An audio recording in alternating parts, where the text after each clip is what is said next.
Good afternoon guys, good afternoon. Ayan. Ito naman yung harvestin natin. Yung hindi natin sinama sa live kaninang umaga. So ngayong hapon ito, green beans. Itong in-harvest natin. Yung doon sa likod na harvestan na ni Mrs. So dahil may tawag, umuwi siya. Ako na lang yung naiwan.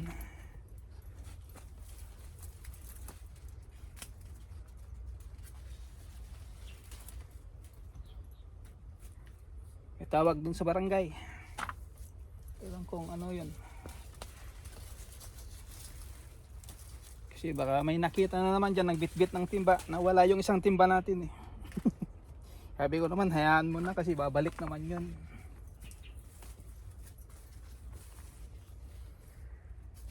Nawala isang timba natin guys, dalawa na lang natira.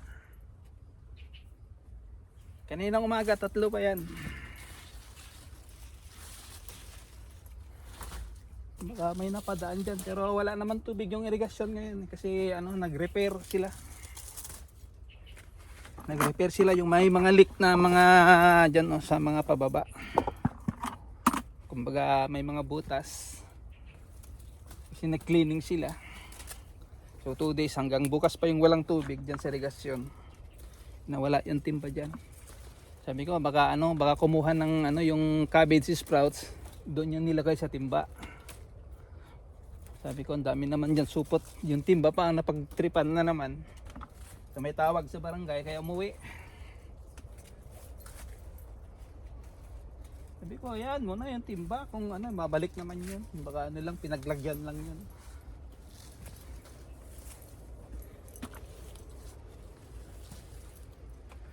Kumuha ng cabbage sprouts. Wala siyang mapaglagyan. Yung timba inuwi na niya. Ganun yun, sigurado ako ng ganun yun. Sa amin naman okay lang guys. Wag lang itong green beans. Kahit yung beans pwede nang libre yan. Kasi konti na lang naman na yan. Itong green beans kasi natin siyempre marami pa. Saka pang class A pa to. Pang triple A pa tong green beans natin. So ito itatry niyang ikarton tong green beans. Wag muna doon sa suki namin kasi 50. So itatry niyang i-karton ng kahit isang karton lang muna. Kasi pag 70 or 80, kakarton natin tong green beans. Wag muna doon sa dinideliveran ko. Yung hinarvest naman natin kidney beans kaninang maga, mamaya pa yun i-deliver. Pagpunta ko ng part-time, isasabay ko na. Dalawa kami ni Mrs. Pagpunta namin ng part-time, sabay ko na siya. Pati yung i-deliver. Kasi pupunta rin siya doon guys mag-repack. Yan guys haba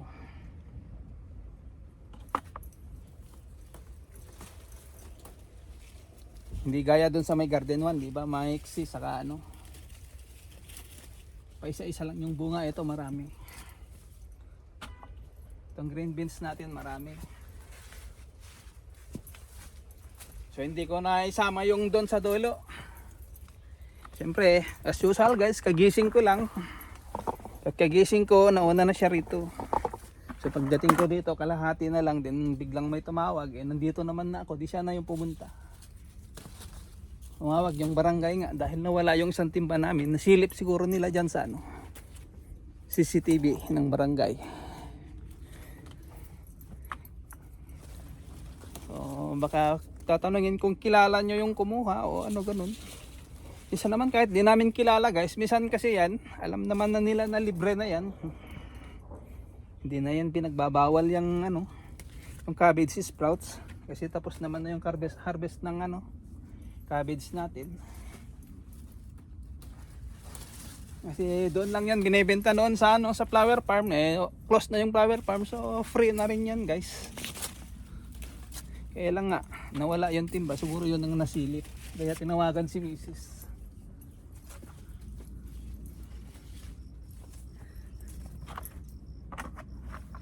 Sinabihan naman namin sila. Kaya lang siyempre ang barangay. Siyempre, inaano lang nila yung tungkulin nila bilang namamahala. Siyempre, lalo na yung mga naka-monitor sa CCTV.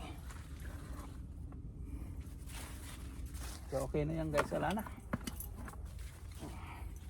So ito na lang yung na-vlog ko sa inyo. Ayan. Natapos na dun sa may dulo. So ayan. Tara. Uwi na rin tayo. Naga pa alas 3. Mga alas 2 siguro yun pumunta rito si Mrs.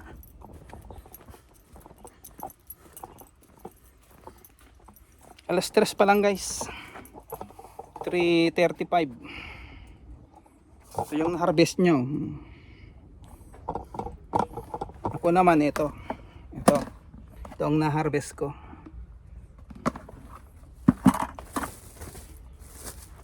Ito ang na-harvest niya. Halos mapuno tong sako. So mga pang ano yan, 3 karton siguro, pero 1 karton lang muna. Tatry natin. So yung tira i-stock muna para bukas kung ano, kung maganda ang presyo, pag hindi, saka natin dalhin sa ano, sa suki naming dealer ng gulay.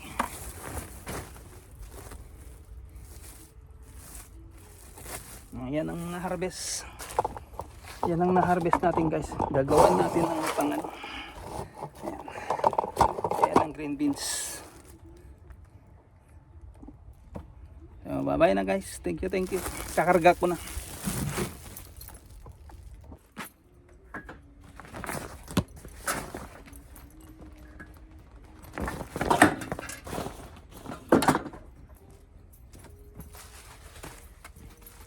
So, dalawa na lang yung timba natin. 3 to eh.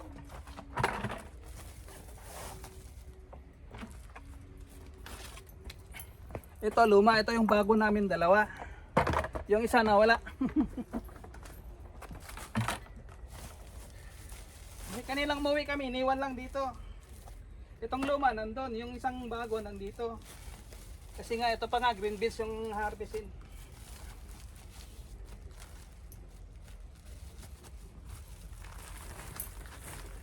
Yan guys, pang 30 kilo, 30 mga 35. So yan ang na-harvest nating green beans.